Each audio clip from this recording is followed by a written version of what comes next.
sempre tive muita curiosidade de saber como que as coisas funcionavam. Então, se ia no médico, alguém falava, você tem asma ou alguma coisa assim, pedia um exame, eu queria muito entender o porquê daquilo. Por que tem asma? O que é isso? O que acontece?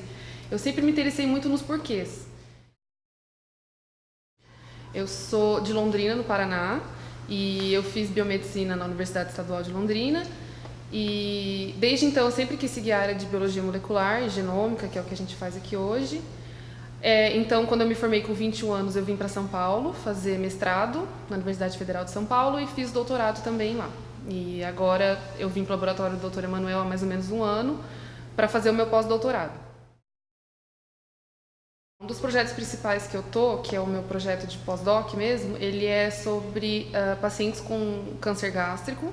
Então, nós investigamos esses pacientes com câncer gástrico ao longo do tratamento deles, quimioterápico e cirúrgico, com foco em biópsia líquida. Então, nós olhamos o lavado gástrico desse paciente. Quando ele vai fazer endoscopia, a gente coleta esse lavado gástrico e o sangue desses pacientes. Então, a ideia é que existe toda uma corrente atualmente de biópsia líquida, que o sangue do paciente você consegue detectar DNA tumoral, mas o que nós queremos é, a partir da endoscopia, desse lavado gástrico, que é um procedimento que o paciente já vai passar por isso, detectar esse DNA tumoral e poder predizer se o paciente vai ter uma resposta boa ou não à quimioterapia e como a doença dele está evoluindo pelo DNA tumoral presente nesses líquidos.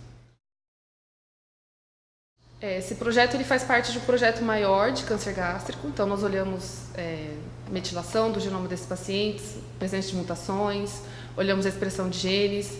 Então ele faz parte de um temático maior, ele está acontecendo desde 2015 e nós temos alguns resultados para um gene específico, que é o P53, e nós já vimos que no lavado gástrico desses pacientes é possível detectar mutações que na biópsia tecidual e no plasma não foram detectadas, então isso foi muito interessante.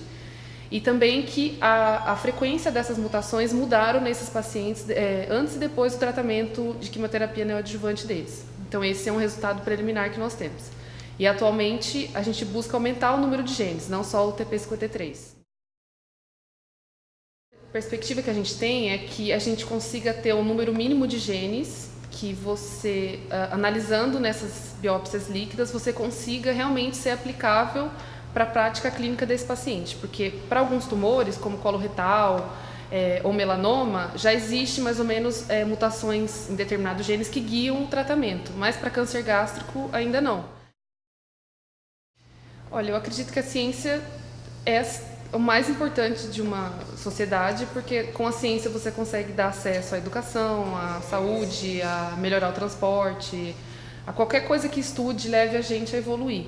E no Brasil não é novidade que isso é muito difícil de ter, então a gente está passando por um período difícil de falta de bolsas de estudo, de falta de verba para fazer pesquisa.